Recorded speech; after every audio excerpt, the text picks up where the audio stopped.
Welcome back, Mr. Goodberry. The First Star Logistics studio is fully equipped and ready to record.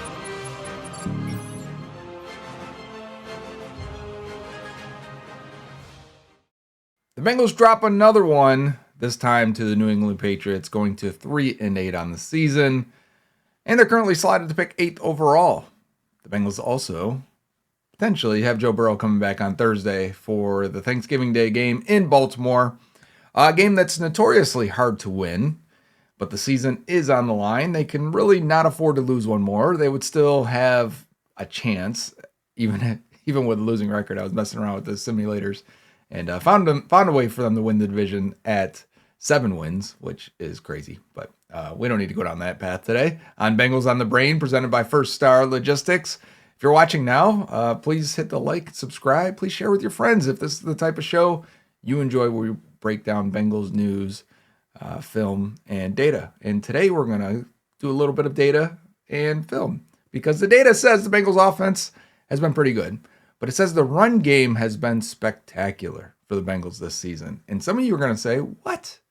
Look at them. They're like 30th in rushing offense this year. Yeah, but the advanced data, and that's what we're here for, says that they are second in EPA rushing this year, only behind the Colts. And they are third in success rate, only behind the Colts and Rams. And I got to say, it's been on film since about week 5. And I've been saying it, and I've been saying that the run game has been really, really good. And so I've been showing the data throughout. And sometimes in the comments, people will say, Joe, they're still 30th in run game. They're still only averaging 70 yards per game. I don't care. Like, the efficiency is what we're looking for. And what did it turn into? Well, now Chase Brown has over 100 yards in 5 straight games, 100 total yards, because the receiving game is a big part of his game. He's on pace for like nearly 70 receptions this year. He's the second most receptions on the entire team, even more than T. Higgins. So it's a big part of his game. 100 total yards plus 5 straight games. And he had another very, very good performance versus the New England Patriots. And that's where we're going to dive into the film. We've got 19 carries for over 100 yards to watch. Chase Brown deserves a little bit of love right now from us. So that's the film review today. Let's jump in. And here we have Chase Brown. We're going to get the wide angle and the tight angle from the end zone in this game, because I want to see what's going on down the field. And we got under center. So I want to point that out as much as we can. We're under center, and we're getting still 2 deep safeties before the snap. Let's see if they rotate in anything other than that. But, the Bengals typically don't get that. The 2 deep safeties when they're showing under center, because it's typically leading to a run.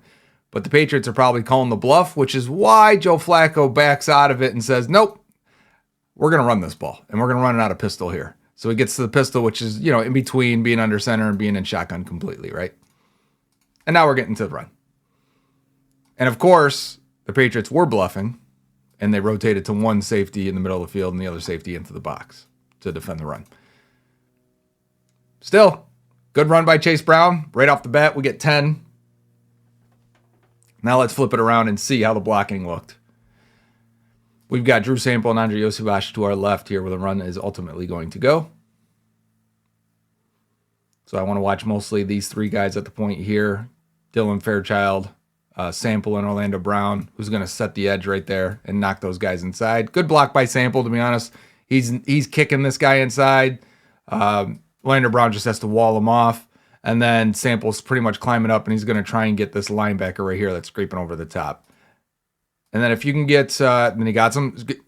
Yeah, Drew Sample. Yes, he got him. He got some, is what I was going to say there. Good block.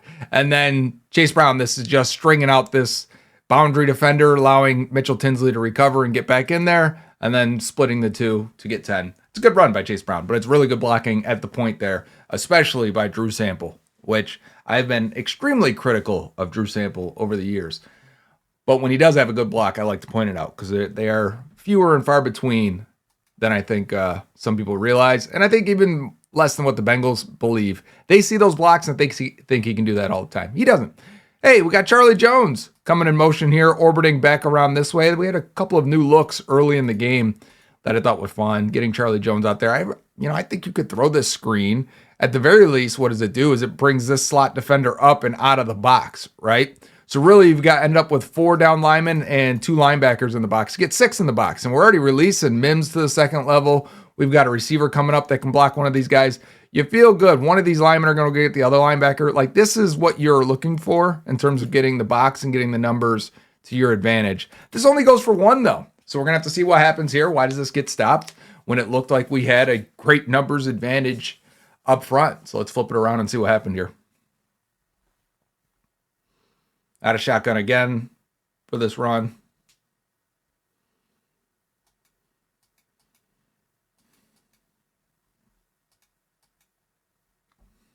It really starts with, I think, Karras and Reisner.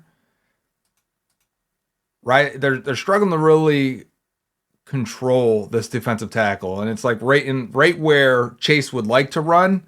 He'd like to follow Ted Karras to that second level, and I don't think he can because he's got to kind of bounce around Dalton Reisner. And the combo of Reisner and Karras should really get this guy out of there a little bit more. Maybe Karras actually bumps him a little bit too much in. But then Fairchild can't maintain his block long enough for Chase Brown to hit that hole. So a little bit of indecision for Brown there because he would like to either go left or right there, and he kind of has the guy right in front of him, and it's makes a more difficult situation. Okay, we're in shotgun again here. 3 receivers, it looks like, to the left with Noah Fant to the right. We're spreading them out, spreading the defense out. We got 2 deep safeties. This is what you want to run against if possible.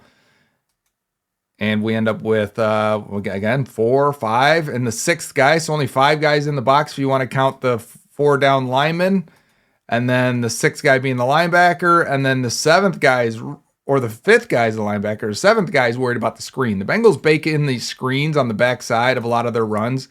It really helps pull defenders out of the box, right? This is an opportunity, honestly, if he wanted to flip it out to T. Higgins, he could. T rarely gets these, and I'd like to see him get a little bit more of them. They will typically throw that to Jamar Chase, though. But I like, it's a big part of the Bengals offense to have multiple plays built into one.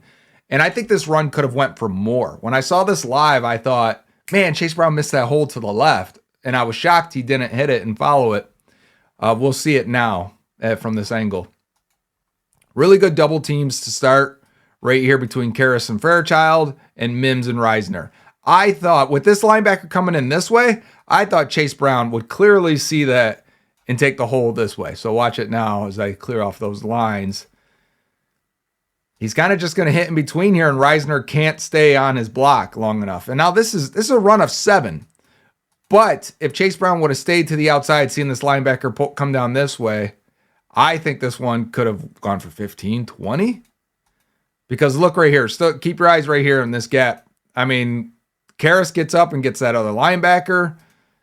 Chase Brown does bounce off, get a couple after contact. I just thought that could have been a little bit better. And I thought Reisner had a good game. So I know I've pointed out a couple bad plays here. So hopefully we'll see a couple, not bad, but that one to me was a loss. You'd like to see that guy be able to finish that block for sure. The previous one was just kind of a stalemate. All right, we're under center. Potentially getting a safety to come up and move up. You can already see them starting to rotate. So we're going to get an extra guy in the box here. This is being under center and showing run as often as they do. What it really leads to. Their under center game is typically a run or a play action pass. So I think defenses are willing to sell out a little bit on those and bring that extra safety into the box. So now let's see what happens as we pitch out and pitch away, which is something the Bengals don't do. That we're bringing the tight end across the formation. Who is that? Is that Sample or is it Fant? But able to help and seal off this edge. You've got a lot of space here for Chase Brown. That's what you want to do. You want to get him in space as often as possible like this. And Sample didn't seal the edge. He released all the way, go up to get a safety, and Chase Brown just outruns everyone. So interesting there. They just kind of leave that edge guy unblocked if I saw that correctly. Let's flip it around and see for sure. 91 here, I think it is. So even with the action going this way, you watch how they point, but the Bengals, they turn Joe Flacco this way, which is going to force that linebacker to take a step this way. If you go back and watch it, one more click here, watch that middle linebacker 14, kind of take the hesitation with Flacco turning. So they leave 91 unblocked. 91 also takes a false step. Mims releases to the second level to get that linebacker. Really good block by Mims. I think Sample could have probably made contact here and helped Mims out a little bit more, not just the hand, and maybe Chase Brown could have taken this even further down.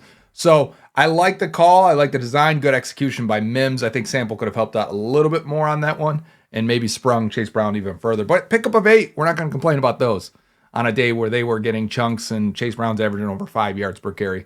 So we're under center again.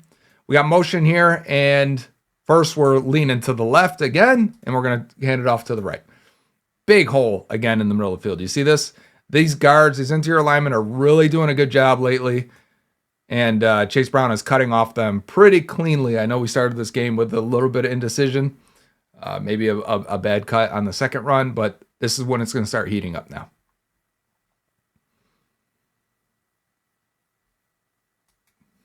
Watch Ted Karras first. Karras here at center. That guy wants to dive inside. Karras just eliminates him and pulls him in. And the replacement, basically, when this happens, is if this nose is going to dive this way, you're usually going to see the linebacker coming down and going this way. So you're almost going to swap them and who has responsibility right at the snap, try and cause a little confusion for your offensive line. But for the Bengals, Karras takes him. Look at Reisner squirting through. He got through that mess between Mims and Karras that are now touching each other, and he's got to go get 53, who's coming down this way into the hole, right? So let's watch Reisner now. Get to him, make contact, seal him off. Chase Brown's got to cut behind him, right? You want to cut to the back. You don't want to keep going this way because then 52 or 53 over the linebackers would have a clear run with the safety coming down. So you're cutting against the grain there, making contact, getting a couple extra yards off it. That is a gain of 6. Again, we'll take 6, 7, 8. We're being critical of some of these plays, but these are good runs. These are positive runs. Starting empty and shotgun, bringing Chase Brown back, seeing its man coverage when you get that. So a good indicator for the Bengals. Again, 6 in the box. We want to run against 6 in the box. And again, we are... every time I'm watching the run, if this is how you guys are watching it, you'll see a hole form based on the blocking, right? You'll see that start forming right there with Chase Brown able to squirt between it. There it is, 5 yards. You'll take 5 every time. Unless it's 3rd and 6. Or maybe you would take that. Get you to an advantageous, a manageable 4th down situation. All right, bringing Chase Brown back in. Let's watch it from this side now. I want to see if any of these offensive linemen do a really good job. Ted Karras has been on a heater lately. I know we started the year really like, man, Ted, he might be done. But Ted is moving guys. Dalton Reisner's climbing to the second level. We got these blocks right here, and we're sealing it. Chase Brown is just hitting full speed between Karras and Reisner. Picking up 5. We will take that. Karras has been really good in pass protection lately. His run blocking is getting back to average where he was. He didn't look like he could move early in the year. All right, under center. Looks like a wide zone type run. And we've got contact in the backfield for no gain. One of the failed runs of Sunday. They didn't have too many. So under center, wide zone. We got combo blocks. And not Karras. Fairchild we got to look at here. Fairchild and Brown are going to take on the defensive tackle. And with the run going this way, Fairchild eventually has to release and get to 51. Okay? And he's unable to right there. Like, it's got to come faster, quicker. You got to get to that guy a little bit sooner. The whole idea is to pass off the defensive tackle 94 to Orlando Brown. So you got to make contact, pass him off, and then get off faster and go help out your running back by making that block so Chase Brown could cut behind you and hopefully hit the hole full speed. So gain of 0. Failed run from under center, wide zone. Or under center again. Let's get some more wide zone. Looks like we are. And this time for 5. Good cut upfield. I thought this one was going to go for some distance. Let's go back all the way to the beginning. We got 2 deep safeties at the start of the snap. We want to see that. But they're bringing the backside safety down. Everyone blocking. Look at the second level contact. Something we talk about all the time. They got to get this happening more often. They are doing it lately. They're getting to the second level. They're getting bodies on bodies. And hopefully we can see the reads here for these wide zone runs. I've talked about them before, but for anyone that maybe we don't get to talk about the run game too much. So wide zone, when we're going this way, first read for the running back is going to be this edge guy here 44 as Orlando Brown goes to block him. That's your first read. If Orlando Brown can get him inside, then Chase Brown's going to take it all the way to the outside. If the D end goes outside like he is here and Orlando Brown's knocking him to the outside and probably throwing him down, it looks like, then Chase Brown's going to go to the next read, which in this scenario is the 3-tech, and the 3-tech is outside again. So at this point you say, okay, I go to my next read. Here, this guy's to the outside again. So all this happens very fast. You go bing, bing, bing, bing. And as soon as you find a guy, let me clear it now. As soon as you find a guy that is to the inside, right? Because that's the side he's on, that's where I'm cutting. So I'm assuming now Chase Brown's going to hit the hole between right guard and center, between Karras and Reisner. Let's keep it playing. There it is. Now, if Mims got a better block, now we go all the way back to where the contact happened. Mims couldn't block 2 because if 2 wasn't there, you may hit this thing full speed against 21. So this ends up being a 5-yard gain. We'll take 5 yards every time, but you can see how one block on the back side of this play doesn't allow it to become an explosive run. But quick reading by Chase Brown. I think he's been much better in zone reading from under center than he was last year. Last year, I think he averaged like 3.6 yards per carry. This year, he's at like 4.1 from the under center. So we're under center again. We've got a fake smoke route and then a draw to Chase Brown. And not as good getting to the second level here, right? We've got more of a stalemate. The Patriots are definitely sending their second level guys to attack the run. Much harder here. Chase Brown still, patience, finds a way to get 6 out of this. Did Drew Sample get a pancake over there? No, they kind of just got tangled up. He and Marcus Jones. But that's a good run by Chase Brown here. Let's see if we can see the reads and what he's cutting off of. Again, we got a couple combo blocks in the middle. Inside zone, it looks like, as Reisner and Karras go to release to the same guy, number 5 here. Oh, good patience and good block by Reisner. Okay, so once they both contact here, I think one of them realizes, oh, we're blocking the same guy.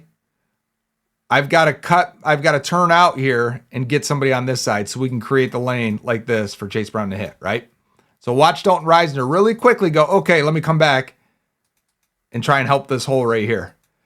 And because of it, they get 6.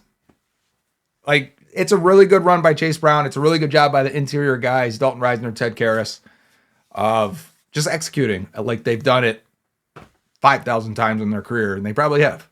Not together, but they have in their careers. All right, now I like this. I want to spend some time on this one. Without Jamar Chase out there, the Bengals need to do a couple different things. They need to give a different look to Mike Vrabel. They need to do something to keep the other team guessing a little bit.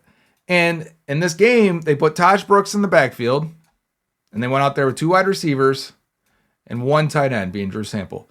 So this is 21 personnel. 2 running backs. Let me clear this. 2 running backs, 1 tight end. 21 personnel. You don't see too often unless it's a running back and then a fullback in front of them, right? The Bengals don't use a fullback. So they're using it with Chase Brown out here as a wide receiver.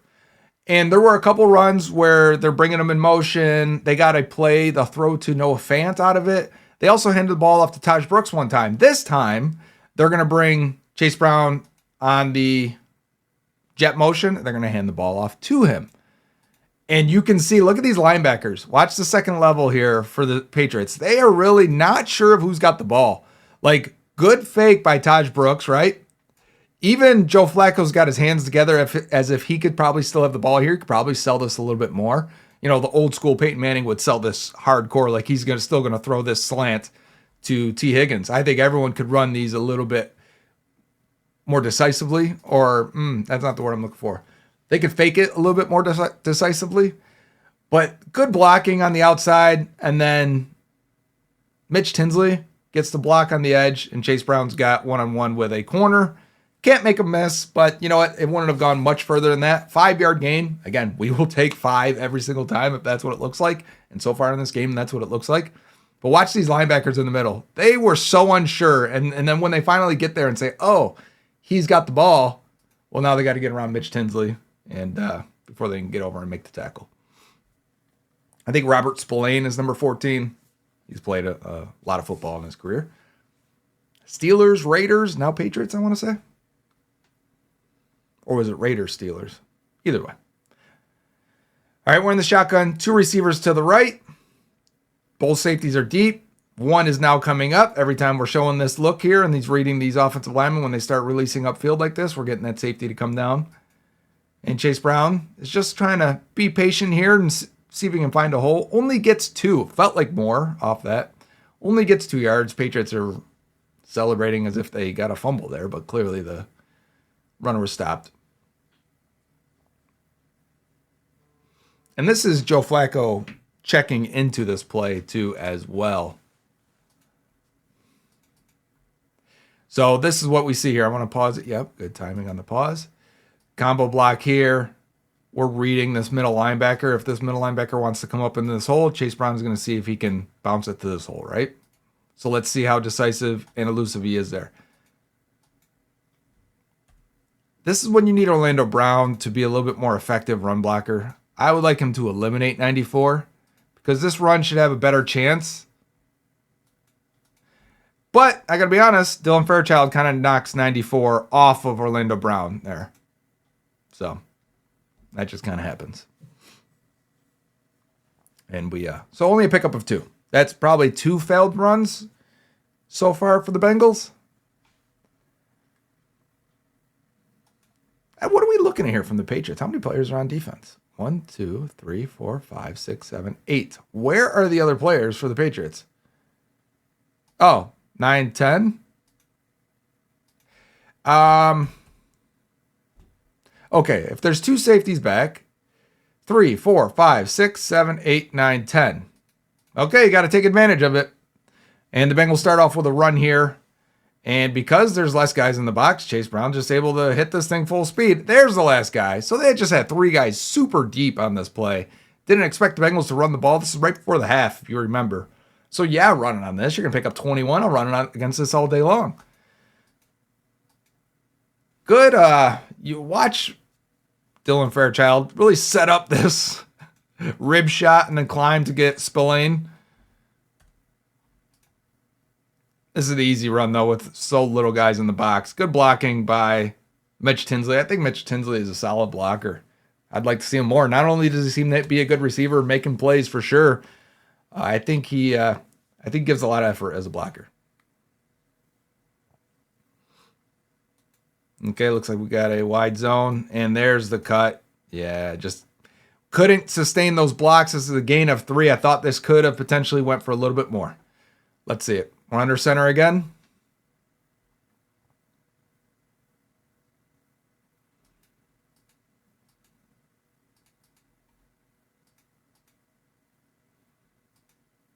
Yeah, who was that on the inside here? Let me go back.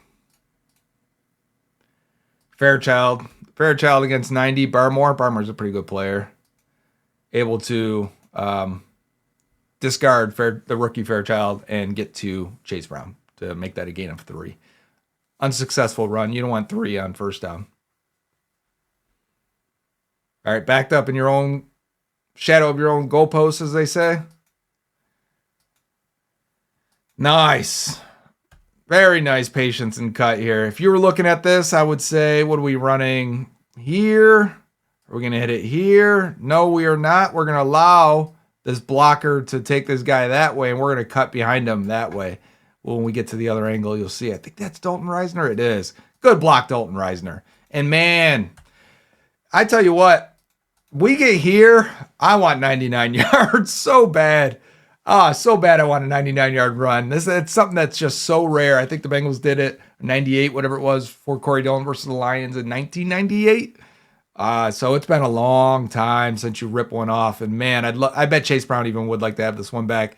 Even if he could have cut right here and tried to say, okay, let me see if I can outrun or T. Higgins can get his guy and I can make someone miss on the edge. But good tackle by the safety. Really, really saving what could have been a season highlight or career highlight for Chase Brown, to be honest with you. I want to watch Dalton Reisner here and see what he does. He and Ted Karras double team. Nope, because we slanted everyone on the D-line for the Patriots. Patriots are just knifing everyone this way. while bringing the linebackers this way. So there's no double team there. You really can't do it on that. So Reisner releases to the second level. We got Cody Ford helping instead of being he's a jumbo lineman. He's going to get 91 down. And Reisner's going to flow with the play, understanding how to wall him off. Really good block there. Dang. Man, I would have loved to have seen that go. He's just, he's not the most elusive guy, Chase Brown. He's such a compact, he's tight-hipped type runner. I think he makes people miss because he's fast, right? We can clearly see the guy is explosive as heck. One of the most explosive running backs in the league. If he had a little more wiggle in him, he probably goes higher in the draft. But, man, he'd probably rip off some of these runs a little bit higher rate. I like when we freeze the linebackers with this. When you can fake the screen. Watch the linebackers on previous plays where they're really attacking down. When you can freeze them like that, now we can get guys to the second level. Look at 3 guys getting to all 3 linebackers. We will take that. And that's a gain of 6. Chase Brown making it happen again with a little bit of a jump cut at the line of scrimmage to find the best hole. Let's flip that around. So again, I think it's good design. I think they're marrying the run and the pass very well here. I like that, huh? So you're motioning Tinsley in just to get, was it behind here to come in up and block? It really gives you a nice angle advantage for a receiver. I hate when they ask a receiver to block from the slot and come down and get the safety and get in front of him. It's not going to happen. You can maybe push him all the way down the field, but these safeties are just stronger and tougher than most receivers. So you release him inside of the tight end, and now we can get to 31 much easier there. So I like that. Now let's see what happened on the inside of the offensive line here. Fairchild, double team on Barmore. Good hit with Orlando Brown. Now can we get to the second level and get 51? We can. And here Chase Brown's going to see, I think he could have hit this, but he's probably thinking Barmore's got inside and he's got eyes on me, and I'll probably end up running and getting wrapped up there. So he's going to nice late cut and then come out to the outside gap here right there. That's a very, very, very good cut. Holding the ball 2 hands as he goes through traffic. He'll run full speed into a brick wall and just get, you see him just get depleted on these hits that aren't even, he's 210 pounds. He's not the strongest runner, but he'll run full speed. He's like Ant-Man out there. Those hits still, they're solid when you're that small. This was a weird play. I started getting distracted already. I don't know what they were trying to accomplish with this. It seems, I like that you have a lot of motion going on, right? You got Yoshi coming across this way. You got Mitch Tinsley coming across this way.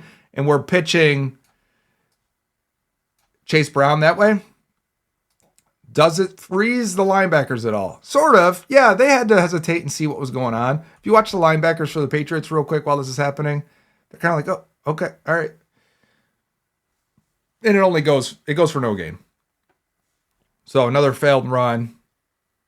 This, under center again. The pitch was weird. The handling by Chase Brown was weird here. Not sure what happened.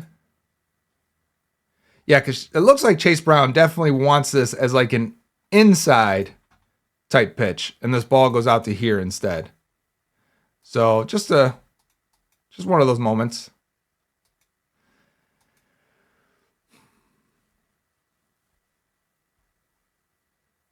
One of those plays where something was weird. Something didn't go exactly, I think, the way they planned it.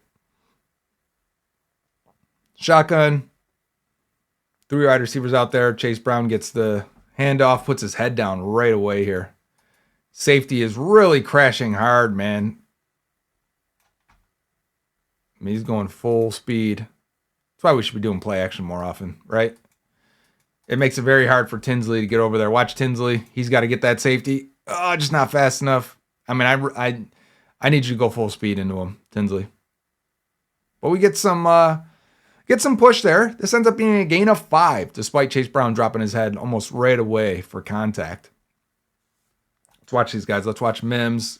Yeah, Mims gets 98 out of the party. Watch him throw him inside with the help of Dalton Reisner. Then he's got to go up and get Caden Ellis. And Reisner keeps pushing, helping get Chase Brown a couple extra yards there. Gain of 5. Can't be too mad on that. All right, we're under center. Looks like 2 tight ends. Bring Yoshi behind both tight ends. Will both these safeties stay deep, or is one coming down? They wanted to stay deep on this. This was a cover 2 play. And we're getting to the second level again. I love pausing it right here, man. This is like the most second level blocking we've had in years. And the Bengals are really starting to do it at a higher rate than they have all season. It's really starting to set off. And this ends up going for only 1 yard. I wonder if there's a little bit more space there for Chase Brown. Hopefully we flip the camera around and we can see what he saw there.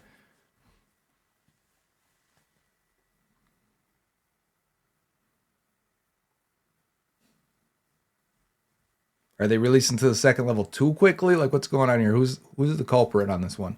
Double teams inside again. And now we're going to release Fairchild. And we've got all the receivers and tight ends over here to block. Really, one guy, it looks like. Can they block him? I mean, this should have been easy. It's hard because Fairchild thinks this is going inside. And it probably should have.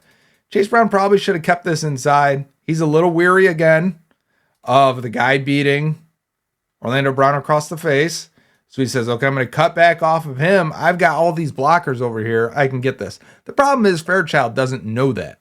So when the linebacker starts scraping over the top, Fairchild's like, fine, because he thinks Chase Brown potentially is running it this way. But it's his own run, so that's the thing. Like, running backs can pick their hole in his own run. It's not like it's designed to go one specific spot. You're making the running back read a little bit more. And because of it, I thought he was a little indecisive there, and it only goes for 1. The blocking was fine. Blocking was good. And there was one run at the end. There was a 4th and 1 run. Chase Brown picked up 4 yards that wasn't included.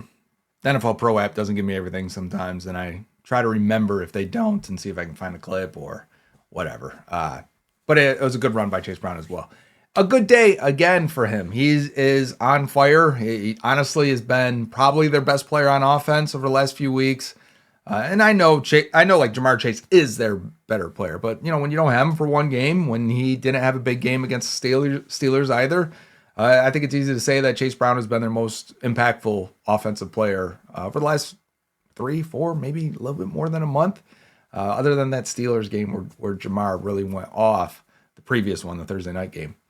But having said that, not saying a lot. The offense has taken a step back the last 2 weeks.